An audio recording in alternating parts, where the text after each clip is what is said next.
At the end of the road, a stunning beauty was walking towards us, and it was our old friend Tara. 2 weeks ago, Tara and Heath went out to search for supplies, but an accident occurred. Heath is now missing, and his fate is unknown, leaving Tara to return alone. Of course, Tara is unaware of the events that happened in the community. However, looking at Eugene's expression, something significant must have happened. When Tara returned to the infirmary, she learned about Glenn's tragic death and that her girlfriend Denise had also died. The impact of these losses was overwhelming for Tara to bear. In the afternoon, Negan arrived at the community with Carl, but Rick wasn't there. Rick had gone out 2 days ago to search for supplies and hadn't returned yet. Knowing this, Negan waits for him at Rick's house. Negan also saw Judith and seemed to have a fondness for the child, holding her as if he were the father of both kids. Meanwhile, Rick and Aaron were still out searching for supplies. After so much time has passed since the apocalypse, finding resources has become increasingly difficult. By chance,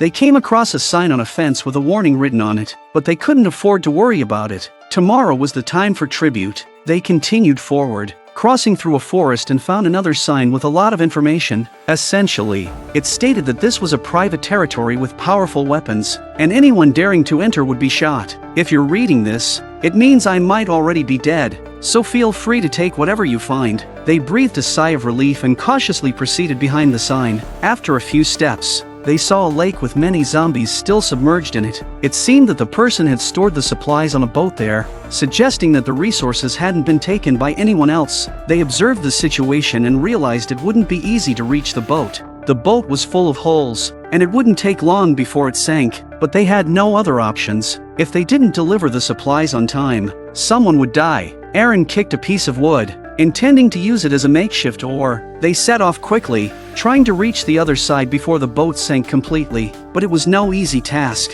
The noise attracted zombies, and the boat was sinking faster than expected. Worst of all, the zombies in the water were grabbing onto their boat. Within moments, several zombies swarmed around them, and they had to fend them off with a wooden board. Once they got rid of the zombies, they paddled desperately. The boat was now filling up with water, and it wouldn't be long before it sank. Fortunately, they were getting close to another boat, but to their surprise, there was a zombie lying inside. Aaron quickly backed off, and Rick killed the zombie, but the zombie in the water pulls Aaron down. Rick switched to another boat and shouted for Aaron to hold on. Aaron's situation was dire, with several zombies surrounding him, but Aaron still told Rick not to come over, and then his figure disappeared, and the zombie missed its target. Rick panicked and anxiously called out for Aaron. Rick breathed a sigh of relief. In the end, both of them managed to get on the big boat as well. It was a real thrill just now. After resting for a few minutes, they began to check the supplies inside. Luckily,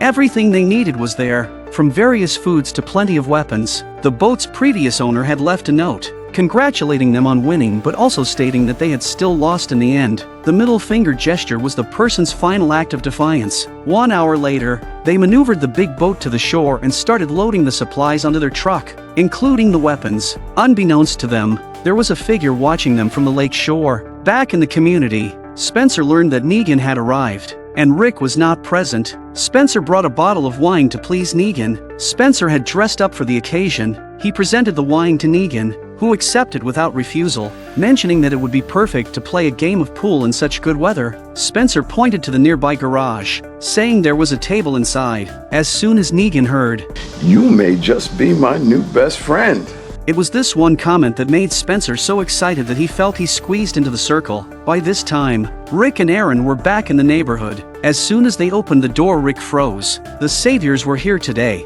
Rick was furious. When had he ever been humiliated by these little minions? The stuff they brought back was quickly brought down. If he knew the saviors were coming early, he should have hid the guns and ammo he found. And now it's cheap for these assholes. But just then, the woman flipped over the note with the gesture and read the words, "Congratulations on your win, but you still lost." The saviors were very upset and thought they had put it there on purpose to show their displeasure. Aaron explains that it was already in there, and that we wouldn't have done it. But the saviors don't care. As long as they find an excuse, they'll use it to show their superiority. Rick could only watch as Aaron got beaten up, knowing that resisting would only make things worse. On Spencer's side, he'd already brought out the pool table. Negan couldn't help but sigh. He couldn't play this stuff with Rick. He'd just stand there frowning and squinting at me with nasty eyes. At this point Spencer also picked up on the fact that he had come here today to talk to Negan about Rick. Negan looked at Spencer thoughtfully with a smile on his lips, ready to hear what Spencer had to say. Spencer continued,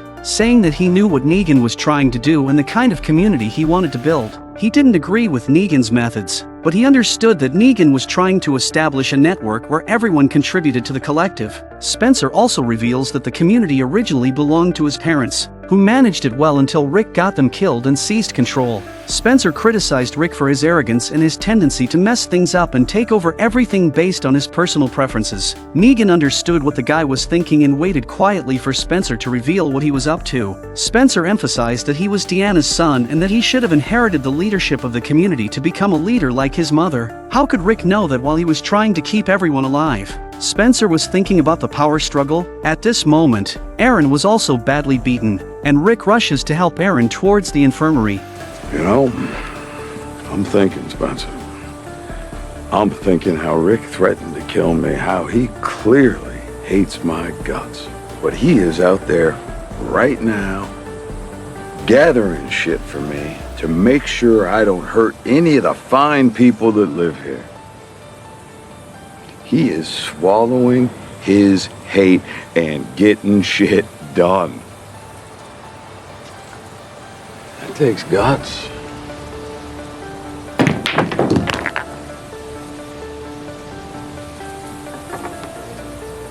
And then there's you. The guy who waited for Rick to be gone so he could sneak over and talk to me to get me to do his dirty work so he could take Rick's place.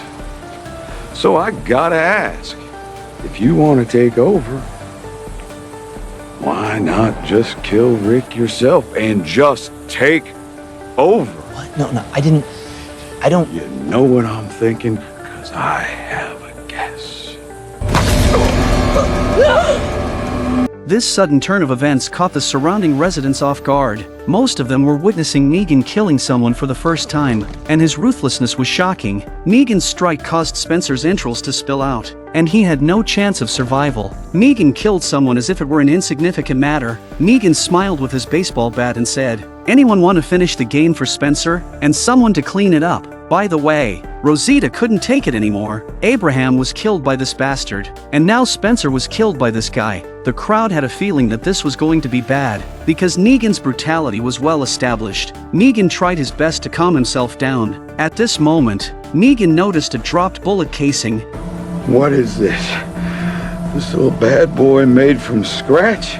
Rosita remained silent, as she had already prepared herself for the worst. The bullet was the one Eugene had crafted for Rosita. Negan's mood had eased now, and he was impressed by the bullet's craftsmanship. Marveling at its ingenuity, Negan instructed his men to place a knife against Rosita's face and angrily said, "Lucille's smooth and beautiful face will never be the same again. Why should your face be smooth and beautiful, unless you tell me who made this bullet?" Rosita, unwilling to betray Eugene, claimed that she had made it. Negan is a brutal man, but he's smarter than anyone and he doesn't believe Rosita's words. Negan doesn't think Rosita has it in her. Negan gave Rosita another chance to speak up. Rosita was adamant and scornfully pressed her face against the knife, still claiming that she had produced the bullet. But Rosita had forgotten the kind of person Negan was. Have it your way. Barat. Kill somebody. No, it was me! No! This is Negan. He doesn't kill those who offend him directly. Instead, he makes them live with self-doubt and guilt so that people will follow his rules. Unfortunately, Olivia fell victim to this. Rick and Aaron arrived at this moment. Negan's smile returned to his face, as if he was genuinely pleased to see Rick. He excitedly said, "Rick, how about saying thank you to me? Although our relationship started with me bashing your friends' heads in, we may never sit down and have a drink together, but can't you show a little gratitude? I have been trying to show you that I am a reasonable person. Your son was hiding in my truck, and he killed 2 or 3 of my men with a gun. Yet, I brought him back safely." Negan continued. Rick was also in shock. He went out looking for supplies and Carl went and did something like this. Negan went on, "And another one of your people tried to seize power in your absence, wanting me to kill you and take over. I took care of him for you. And then, this beautiful woman, she even shot at me. But I only killed an overweight woman. Rick looked at Negan with anger, finally understanding what had happened in his absence. Negan wasn't planning to leave just yet. He wanted to find out who made the bullet. He called for Erat. Preparing to kill someone, Tara stepped forward and admitted it was her. No, it wasn't. Rosita also looked over unexpectedly. Eugene stepped forward and confessed, trembling with fear, but unwilling to let Tara sacrifice herself. Negan, however, was not going to let Eugene reveal the truth. Naturally, Negan won't let Eugene tell all. It's his secret weapon to rule further afield. What's the most precious thing in this world? Bullets. Of course, Eugene was trembling with fear and thought he was dead, but little did he know that he was Negan's biggest prize of the day. Upon Negan's command, the saviors put away their guns and prepared to leave. Rosita pleaded desperately, asking Negan to take her instead and spare Eugene, but this was Negan's way. The savior's presence cast a gloomy shadow over everyone's hearts. Even Rick couldn't hold back his tears. Was what they exchanged for their weekly tribute really just a means of survival? From that moment on, Rick's heart truly harbored the intention to resist. Merely compromising to survive was not a real solution. That night, Rick knelt in the basement, calmly contemplating their future path. That's when Michonne arrived. She had also been away for the past 2 days. Michonne had been considering resistance from the beginning,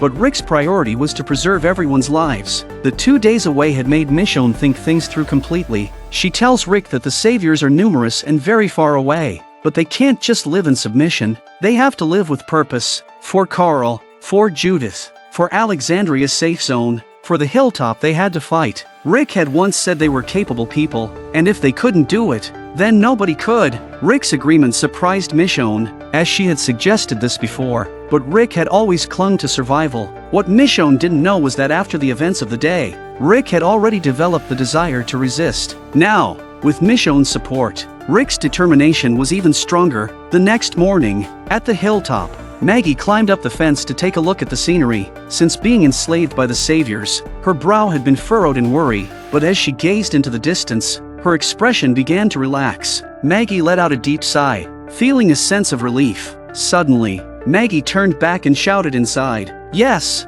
her family is here." They hadn't seen each other for over 2 weeks since that time in the grove. Everyone was relieved to see Maggie safe and sound. Rick approached her and hugged Maggie, asking about her well-being. Maggie reassured him that she and the baby were doing well. Daryl and Jesus also came forward. Rick's eyes welled up with tears, and the emotions began to overwhelm him. The two close brothers embraced without saying much. Their silent hug spoke volumes about their deep bond, and their tears were hidden on each other's shoulders. Rosita and Sasha exchanged a smile. Now everyone has one goal, and that's to take down the saviors. They were fighting not just for themselves but for all the survivors in the region. Daryl then took out a gift from behind his back, which turned out to be Rick's revolver. At this moment, Rick's team, which had been demoralized for a week, had finally regained its confidence and returned to the team that believed that it could overcome all obstacles. The cloud of despair brought on by the saviors was dispelled, and now the choices ahead were clear. They would either die or fight to the end. They had come to the Hilltop seeking allies for their joint resistance. However,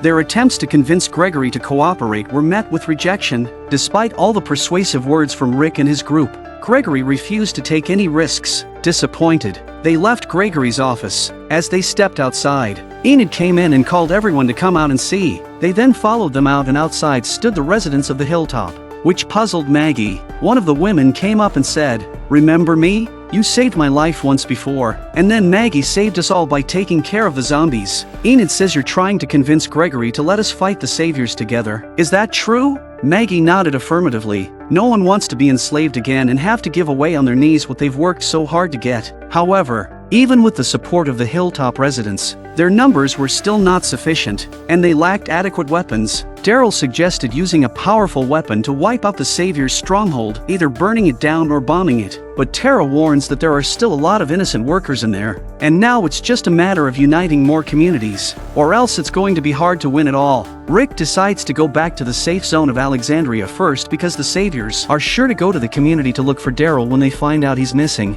and it would be a problem if everyone wasn't there by then. Jesus stops them and tells them that they don't have to rush back, because Jesus has the savior's internal walkie-talkie, so he can overhear if anything happens.